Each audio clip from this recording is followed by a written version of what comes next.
Nanggung cubauan karena Allah. Pembukaan. Cerita-cerita dia ada dalam kitab dia ragio ijang ini. Nilala cerita dia diambil jadi kitab Allah, Alkitab.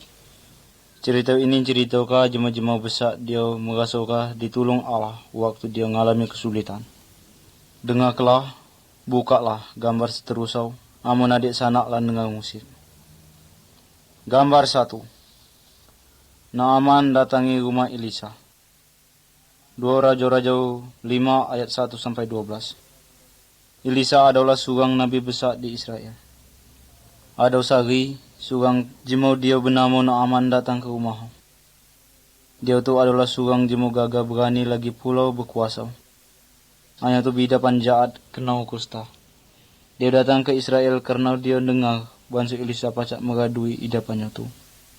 Hanya tu Elisa nido ngeluar rumah nyambut Naaman. Elisa ngajung anak buah saja ngato kangen Naaman. Pergilah mandi di air Yordan tu sebanyak 7 kali. Mangko badan kaba kengulangi lo agi ngan pulau kabanci jadi penyakit kusta tu. Naaman purik ngan berkata, aku pikir dia cengkikang keluar jadi rumah jadi nyambut aku. Ngan pulau dia kayak nyambut mantau nama Allah. Mangko tu meradui depan aku. Odim itu Naaman mencelingus lalu berjalan ngelipat sampai Maraniana.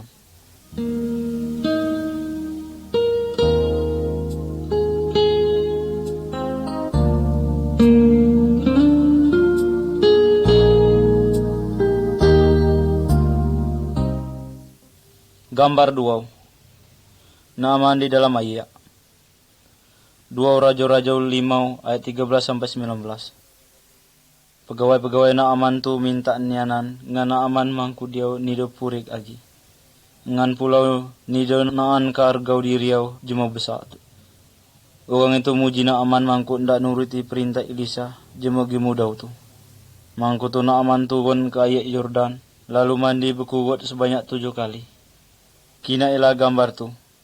Naaman riang igonian. Dia tu lagadu nian jadi idapannya kusta tu. Elisa ni dia takut dengan sapo kilah. Karena dia percaya dengan Allah. Dia mama besar tu. Dia keruan bangsa Allah pacak ngerjau kata apa saja. Dia tu keruan pulau bangsa manusia mesti naati Allah saja mangku dapat diselamatkan jadi kesulitan-kesulitan tu.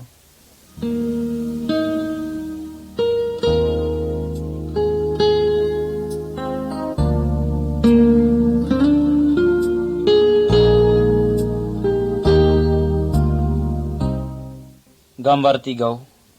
Elisa ngan tentera Allah. 2 Raja-Raja 6 ayat 8-17. Semasa tentera Syria datang merangi Israel, Allah ngato ka dia ngan Elisa. Elisa ngicek ka dia ngan raja. Israel bansau ka adau bayo serangan jadi Syria. Sehingga ngan cara lu itu Syria nido pacak ngalaka Israel. Raja Syria tu berkatau ngan beberapa prajurit tau. Pergilah. Dalailah di mana bada Elisa tu. Mangkok ko pacak nang kapau. Pada hari itu giakap nian. Elisa ngan anak buah keluar jadi rumah. Mangkok orang itu nginak tentera Syria ndak nangkap Elisa. Anak buah tu berkatau, Bapak, kalau apa kita? Elisa berkatau, jangan takut. Karena dia nyertawi kita ni lebih banyak jadi uang itu. Mangku anak buah tu kudaungan kereta banyak igonian ngelilingi orang itu. Ada tentera Allah dia dikirim ke batan ndak melindungi orang itu.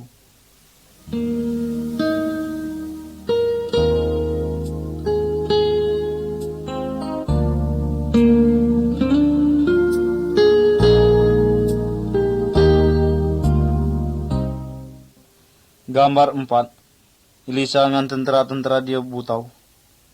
2 Raja-Raja 6 ayat 17-23. Pada waktu tentera datang masih hendak membatai Elisa. Dia berdoa dengan Allah. Kiranya Allah butau kau mata orang ini. Senampur itu pulau gegalau tentera Syria tu nida pacak nginak. Elisa masih orang itu mangku berkata, melang ikut aku. Mangku aku kengantat kamu ngan jemau dia kamu dala itu. Ilisa batai tentara-tentara dia butau ke kota Samaria, bada Raja Israel. Mangku Ilisa berdoa lagi ngan Tuhan. Tuhan buka kelam atau orang ini. Singgaunya jemau-jemau Syria tu tegagau nginak bangsa orang itu ada di tengah-tengah kota musuh orang itu. Raja Israel hendak membunuh orang itu. Hanya tu Ilisa berkata, "Enjukilah orang ini makanan ngan minuman. Mangku tu ajunglah orang ini balik." Adik sanakku, Allah Ilisa lebih besar jadi gegalau musuh kita. Kita ni dah perlu nuntut pembalasan amun kita percaya dengan Allah tu.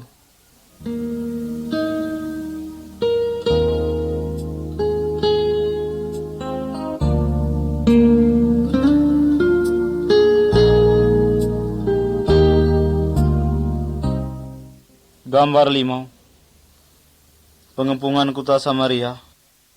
2 Raja-Raja 6 ayat 24 sampai pasal 7 ayat 2. Tentara-tentara Syria ngulang lagi hendak merangi Israel. Orang itu ngepung kota Samaria dalam waktu lamonian. Singgahnya jemaah-jemaah Israel itu kehabisan makanan. Kinailah di gambar ini. Raja Israel sedang berjalan-jalan di pucuk dinding kota Samaria itu. Ada 2 orang jemaah tinau datang jenguk raja. Orang itu minta tolong dengan raja. Orang 2 itu lah pagawan igaunian. Sehingga yang orang itu lalu dia mengenjuk makan anak sendiri. Raja bingung. Nido keruan tu apa itu ndak dikerjau kah? Dia marah karena Allah nido ndak nyelamat kah orang itu jadi tentara Syria tu. Dia memutuskan ndak bunuh Ilisa hamba Allah itu. Oleh itu Ilisa ngirim pesan dengan raja. Lu inilah dia dikatakan Tuhan Allah. Pagi kira-kira awidang lu inilah.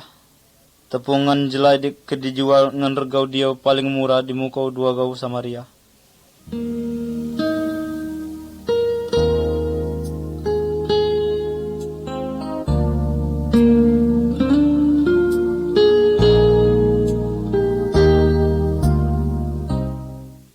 Gambar 6. 4 orang bidapan kusta. 2 Raja-Raja 7 ayat 3 sampai 20. Pada waktu itu ada 4 orang jemaah bidapan kusta. Orang itu sedang duduk di muka lawang Samaria. Orang itu sembegi, bidapan kusta galau. Mangku tu berkicaklah orang itu. Ngapa kita duduk-duduk saja di sini enggut mati?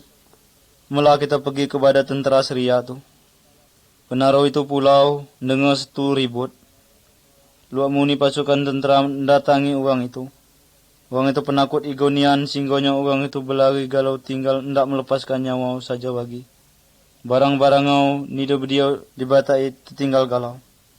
Waktu jemu-jemu kusta itu sampai di kima-kima tentara Syria tu. Orang itu nido terkina hendak sugang kia jemu di situ. Orang itu langsung ngambil makanan enggot tu apa saja dia ibau. Udim itu orang itu berkata, "Kerja kita ni nido pantas. Hari ni ada kebar iluat dia mesti kita cerita kah? Itu kita nido berdiau dia bercerita dengan jemu lain, ndak surang kia." Mangku tu bercengangan lah orang itu balik ke Samaria ngebarkah kejadian itu dengan raja. Nido lama udim itu, jemu banyak berjual makanan di muka lawang Samaria. Allah lah nyelamatkan Israel. Allah pula nyelamatkan Elisa ambau tu. Adik sanakku, Allah ngirimkan Yesus hendak nyelamatkan kita jadi kematian kekal itu. Ini adalah kabar iluak. Kita mesti ngebarkan dia dengan jemaah lain.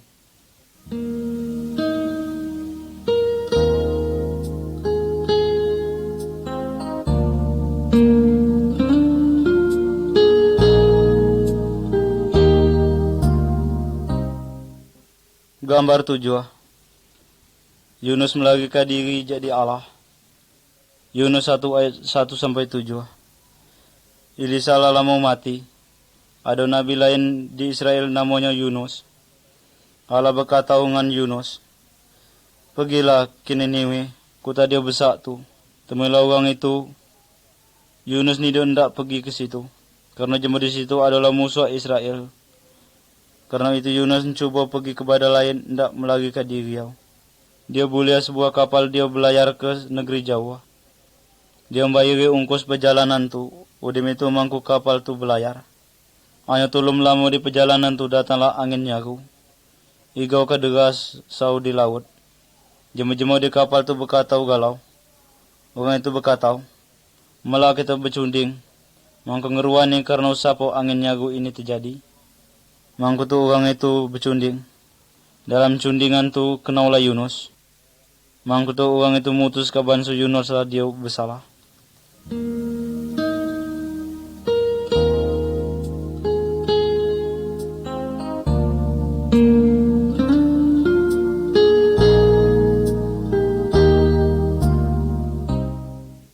Gambar 8.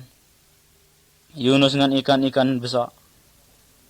Jema-jema kapal tu berkata dengan Yunus, tu apa stu kaba kerjau kah? Yunus ngatakan dengan orang itu bangsa dia tu melagi ke diri dia jadi Allah. Orang itu berkata lagi dengan Yunus, tu apa pula mesti kami kerjau kata hadap kaba? Mangku ka laut ngulang tenang. Jawab Yunus pulau, capakkah aku ini ke dalam laut? Karena aku keruan bangsa adanya angin nyaguni karena kesalahan aku. Jema-jema kapal tu ni don ndak membunuh Yunus. Hanya tu nyagu tu tambah besar saja. Karena itu orang itu ngantangka Yunus jadi kapal lalu mencapak ke dia ke dalam laut. Senampur udim itu angin nyagu tu berhenti ngan laut ngulang tenang lagi. Hanya tu Yunus tu nido mati. Ada siko ikan besar neguak Yunus tu. Kinalah digambar Yunus tu hidup dalam perut ikan besar tu selama 3 hari. Udim itu Yunus dimutaka ikan besar tu ke darat.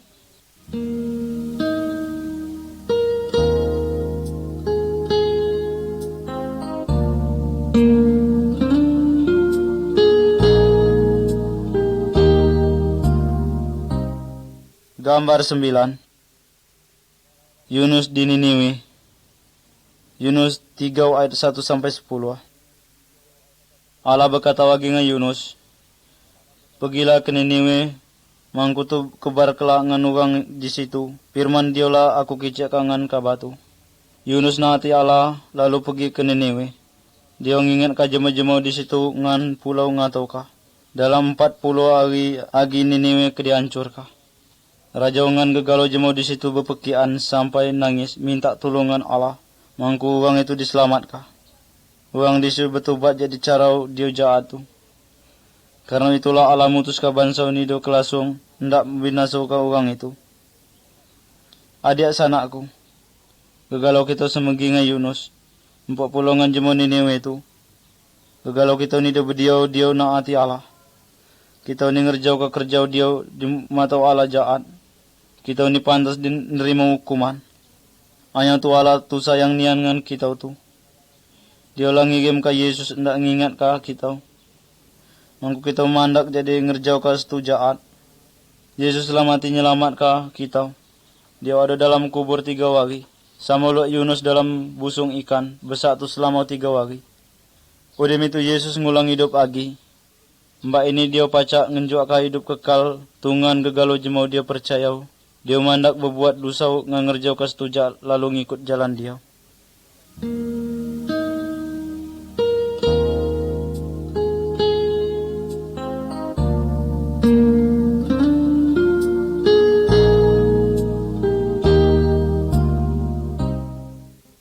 Gambar 10. Ester dengan Raja Persia. Ester adalah seorang anak gadis dia di muda umur. Dia tu bangsa Yahudi jadi tanah Israel. Ndok bapa olah mati. Dia dipiarau pemamangannya bernama Mordekai. Ester dengan Mordekai ditawan serempak dengan jemaah Israel lainnya. Orang itu dibatak ke tanah Persia. Raja Persia adalah jemaah paling berkuasa. Dalam orang penakut dengan dia tu. Pada waktu itu ratu Nido nyenang ke hati raja. Sehingga raja hendak memutuskan ganti ratu. Raja mengumpul ke budak-budak gadis dia alap dia ada dalam negeri tu. Jadi antara budak gadis banyak tu. Raja milih Ester batat hendak ratu baru tu. Ngatu Ester Nido ngicik ke ngan siapa saja bangsa dia tu surang jemaah Yahudi.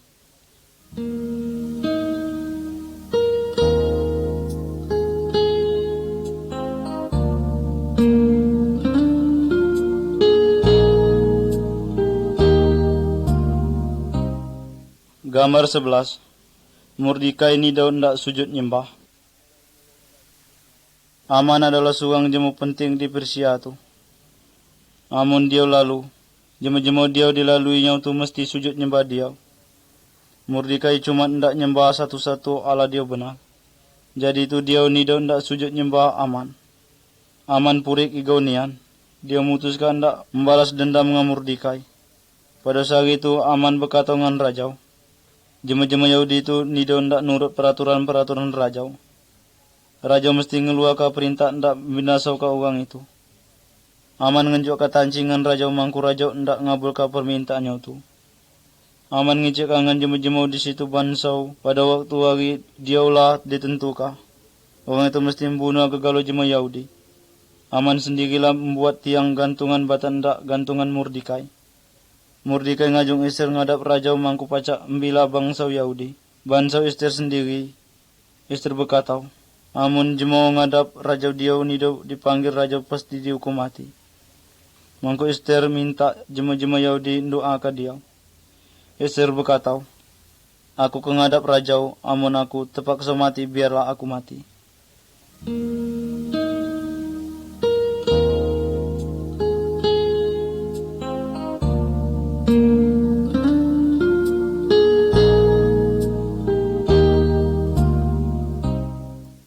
Gambar 12. Perjamuan dia diadukan Ester. Allah ngabulkan doa jemu-jemu Yahudi. Raja nerima Ester. Ester ngundang raja minta datang di perjamuan dia diadukan Ester. Ester ngundang Aman pulau. Dalam perjamuan itu raja bertanya, Ratu Ester tu apa dia kabai bau kah? Ester nimbal, aku minta supaya aku boleh tetap hidup karena ngan bangsaku lah dijual ndak dibinasau kah? Raja berkata lagi, siapa pulau dia berani berbuat jahat itu? Mangkutu Ester berkata pulau, musuh kami nyelala Aman, jema jahat ini. Raja marahi Gonian dengan niat jahat Aman itu. Raja ngaju gantung ke Aman di tiang gantungan dia lah dibuat Aman sendiri, ndak gantung ke Mordekai. Ngan cara lu itu mangku selamat lah gegalau jema Yahudi. Adik sanakku sekalian, Ester bersedia mati ndak nyelamatkan bangsanya. Ngan itu Yesus sayang Igonian ngan kita tu. Sehingga dia lah mati ndak nyelamat ke kita jadi kematian selama-lamanya tu.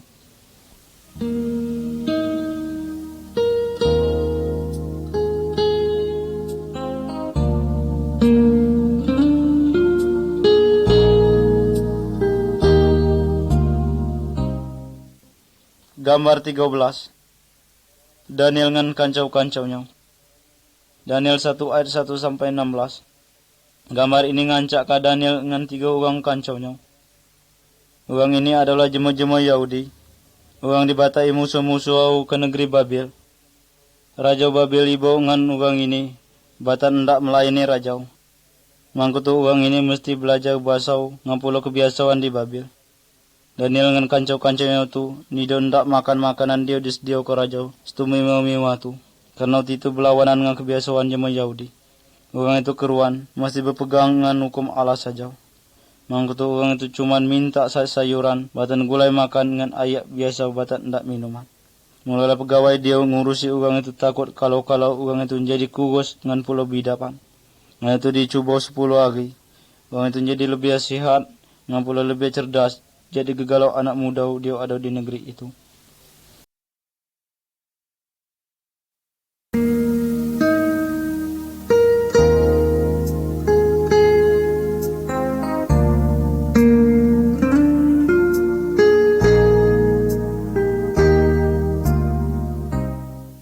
Gambar 14. Daniel dengan Raja Babel. Daniel 2 ayat 1 sampai 49. Raja Babel bermimpi. Ayat itu dia teringat lagi mimpi itu. Dia minta dengan jema-jema pintar ngebarkas tu di mimpi ke raja itu. Ayat itu dia berdiau ndak surang kia dia pacak ngebarka mimpi itu. Karena raja ndak membunuh gegalau orang itu. Daniel dengan kantin-kantina berdoa. Mangku Allah nyatakan dengan Daniel mimpi raja itu. Daniel ngadap raja. Dia berkata, Allah disergau dia lah nyangkap kas tu dia terselindung. Nga dia ni dia terdugau. Allah dia maha besar tu lah ngenjuak tahu raja tu dia kata jadi di masa ke datang. Dalam mimpi itu raja nginak gegalau kerajaan dunia. Ini itu raja ngina kerajaan dia paling besar. Dia tu ngancur ke kerajaan-kerajaan lain. No? Kerajaan-kerajaan itu nyelala kerajaan Allah, dia kekal sampai selama-lamanya. Raja senang igonian ngan Daniel. Jema-jema pintar tu diselamat kah? Daniel diangkat jadi penguasa di gegalau daerah Babil.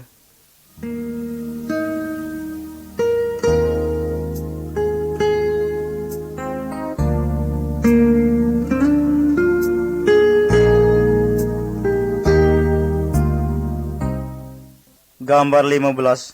Patung emas. Daniel 3 ayat 1 sampai 12. Raja Babil membuat patung jadi emas, dia besak ngan pulau tinggi igonian. Raja manggil gegalau pejabat tinggi pemerintah. Lalu ada sugang pegawai raja berkata ngan suara bias lagi pulau nyaring. Dia ngatakan ngan jema banyak tu perintah raja kataunya. Amun kamu dengar muni musik, kamu mesti sujud nyembah patung emas. Dialah ditegak ke raja ni kebut disar. Barang siapa dia ni dia sujud nyembah kedicapak ke dalam dapur dia dang magak tu. Kantin-kantin Daniel tu nyela Sadrak, Misak ngan Abednego. Dia ni dia ndak nyembah patung emas tu. Orang tu cuma ndak nyembah Allah saja. Beberapa orang ada berkata ngan raja. Ada beberapa jemaah Yahudi dia ni dia nak anti raja. Orang itu ni dia beribadat ngan dewa-dewa tuanku. Lagi pula ni dia ndak nyembah patung emas itu.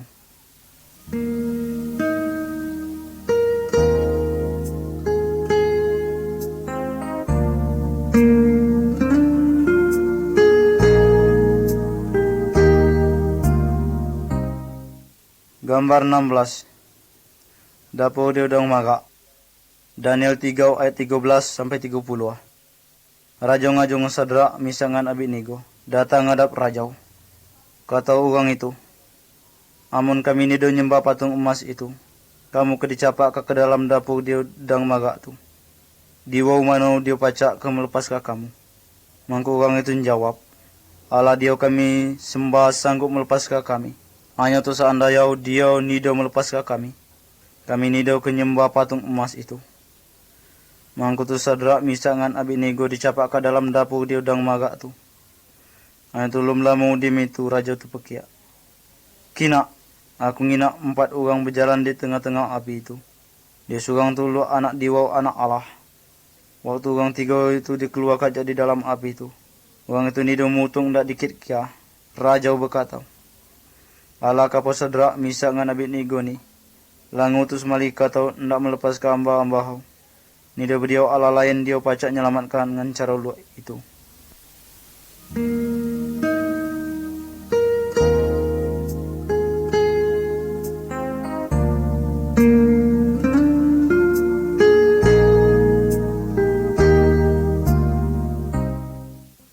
Gambar 17. Daniel berdoa kepada Allah. Daniel 6 ayat 1 sampai 13. Daniel dapat kuasa besar di negeri itu. Pejabat-pejabat lain itu ngemburu ngan Daniel. Orang itu nido pacak nemu kesalahan Daniel ndak dikit kia. Karena Daniel taat nian ngan raja. Lalu musuh-musuh Daniel tu ngadap raja berkata lu ini. Raja mesti ngeluarkan sebuah perintah dia netap ke bangsa siapa saja dia nyampaikan permintaan pada salah satu diwau atau manusia. Kecuali ngan raja, mangku jemo itu kedicapak ke dalam kurungan singa. Raja tertuju ngan usulan orang itu. Lalu raja ngeluarkan perintah dia empai. Daniel dengar perintah raja itu. Hanya tu Daniel masih tetap saja berdoa kepada Allah. Lu dia dikerjakan dia selama inilah. Waktu musuh-musuh Daniel tu ngina, Daniel dang berdoa. Mangko pergilah orang itu ngadap raja. Kata orang itu, Raja, Daniel ni do naati perintah dia empai raja keluar ka tu.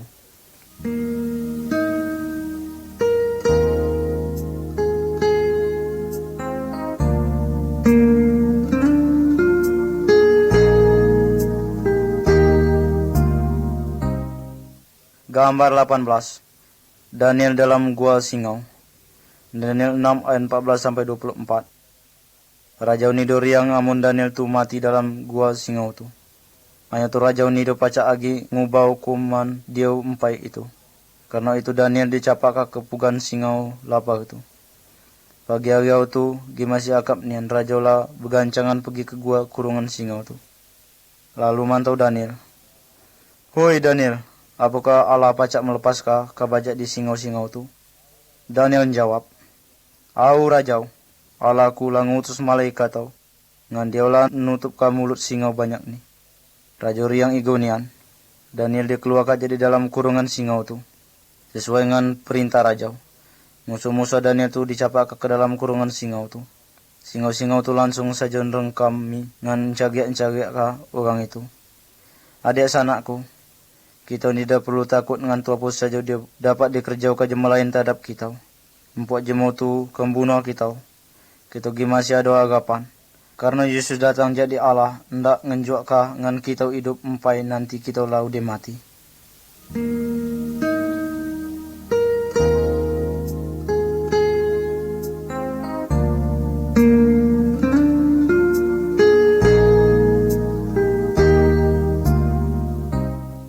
Gambar 19.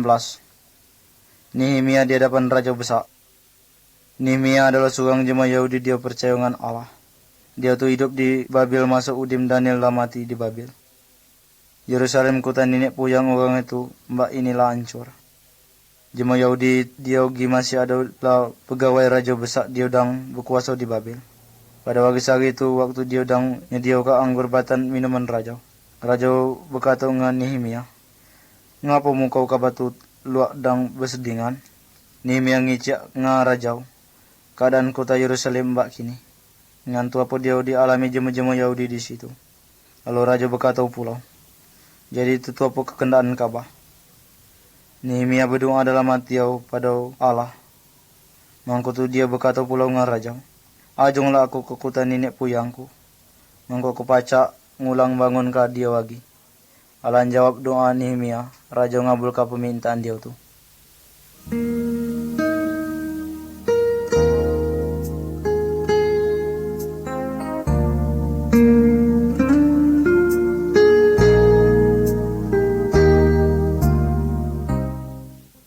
Gambar 20.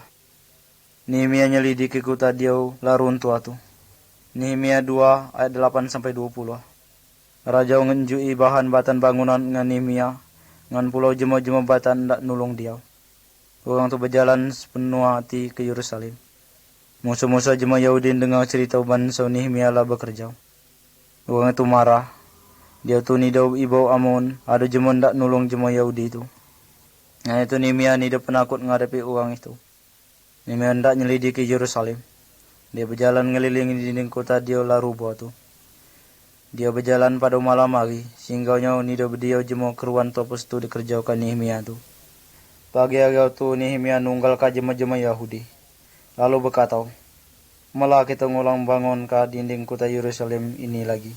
Mangko kita nigiak nanggung dimalu ka jemaah agi.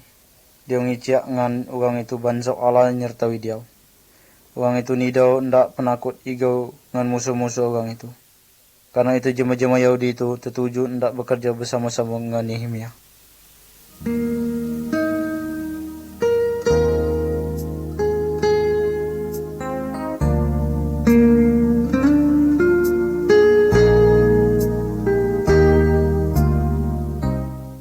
Gambar 21. Membangunkan dinding kota. Kinailah digambar jemaah Yahudi itu mulai bekerja. Ada beberapa orang bersiaga engkas dinding runtuh tu. Ada pula dia langsung masang timbuk dinding kota. Ada pula dia masang dua gaunya. Musuh-musuh jemaah Yahudi itu menjadi lebih marah lagi. Orang itu ngancam hendak membunuh jemaah Yahudi. Dia sedang bekerja tu. Mangkutu Nehemia ngulang berdoa lagi pula pada Allah. Dia minta supaya Allah nunjuk kata apa dia mesti dikerjakan dia.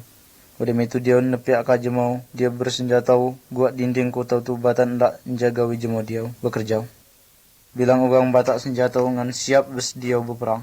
Musuh-musuh orang itu nido pacak ndak membunuh Nehemia 40 jemaah Yahudi lain tu. Sehingga yang kerja orang itu pacak terus cuman dalam waktu 52 hari dinding kota itu udim dibangun lagi.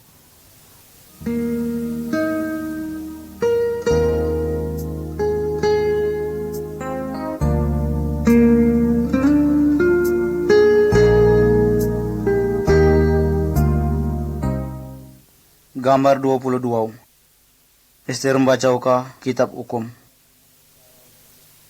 Pembangunan tembok kota Laudem. Jemaah-jemaah Yahudi bertunggal di Yerusalem. Isra Imam Allah membaca kitab-kitab suci di hadapan orang itu. Ada beberapa orang dia nangis. Orang itu keruan bangsa orang itu didonaati Allah. Sebab itulah Allah ngajung musuh. Orang itu ngancur ke kota nenek puyang orang itu. Jemaah-jemaah Yahudi itu hendak ngelipat jadi jalan dia berusaha tu. Orang itu hendak balik ngikuti jalan Allah lagi. Nehemia berkata dengan jemaah Yahudi itu, "Jangan lagi kamu berduka tu. Keriangan jadi Tuhan menjadi kekuatan kamu. Adik sanakku, apakah kamu ada riang dalam hati kamu? Allah lah ngenjuk kesenangan cara rohani dengan kita. Namun kita bergaul dengan Allah dengan naati kitab suci. Kami kau ngicik kangen kamu lu apa, mangku kamu pacak pulau bergaul dengan Allah Nehemia tu."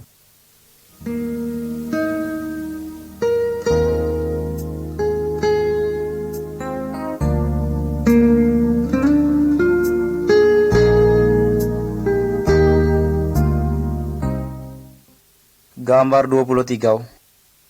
Yesus disalibkah? Yohanes 19 ayat 17 sampai 30. Roma 5 ayat 8. Cuma ada sutiap jalan ndak bergaul dengan Allah tu. Allah lah ngutus anak nyelala Yesus. Nak nunjuk kangen kita jalan itu tu. Dia banyak ngerjau ke kerja dia iluak ndak nulung jemaah. Dia nunjuk kangen kita lu apa cara hidup dia dikendai Allah. Hanya tu kita nido ndak ngikuti studi kicik ke dia tu. Hukum rusau nyelala mati selama-lamanya. Allah lah nyelamat ke Elisa. Daniel ngan pulau jemaah-jemaah lain tu jadi kematian. Hanya tu dia nido nyelamat ke Yesus jadi kematian. Allah ngenang ke jemajaan bunuh Yesus. Orang tu mengaku ke dia di kayu salib. Yesus ndak nanggung hukuman karena dosa kita. Karena dia sayangan kita. Mbak kini Allah lah ngampuni dosa kita melalui perantaraan Yesus. Ngan pulau kita pacak datang ndak bergaul dengan Allah.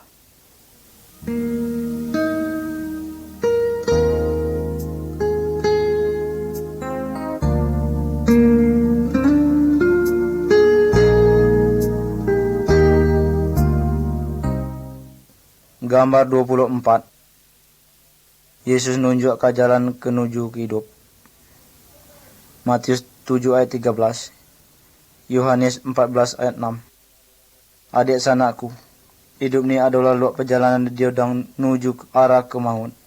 Bilang orang lah hidup ni dan nurut kekendahan Allah. Gegalau kita ada di jalan iblis dia libar tu. Jalan tu nuju ke hukuman dia selama-lamanya tu nanti kita lah udi mati. Yesus lah nanggung mati hendak nyelamatkan kita jadi hukuman ini. Udim itu dia ngulang hidup lagi. Mbak kini dia tulah pacak nunjuk kangen kita jalan hendak nuju ke Allah. Kita mesti ngikuti jalan Yesus tu mbak kini juga. Jalan itu hanya tu sulit lagi pula sempit. Kekadangan tu kita hidup sarau. Luat dia dialami Daniel dengan kancau-kancaunya tu. Nah tu jalan Yesus tu jalan nuju ke surga. Disitulah mangku nido berdiau agi penanggungan. Disitulah kelau tu bada dia penuangan kesenangan. Kedamaian karena disitulah bada Allah. Yesus berkata, "Akulah jalan nido berdiau ndak sugang kia dia pacak datang kepada Bapa. Amu nido karena aku." Karena itu berdoa Allah ngan Yesus mbak kinilah. Minta langan dia mangku tu dia nunjuk kangen adik sanak jalan ndak nuju ke Allah Bapa kita tu.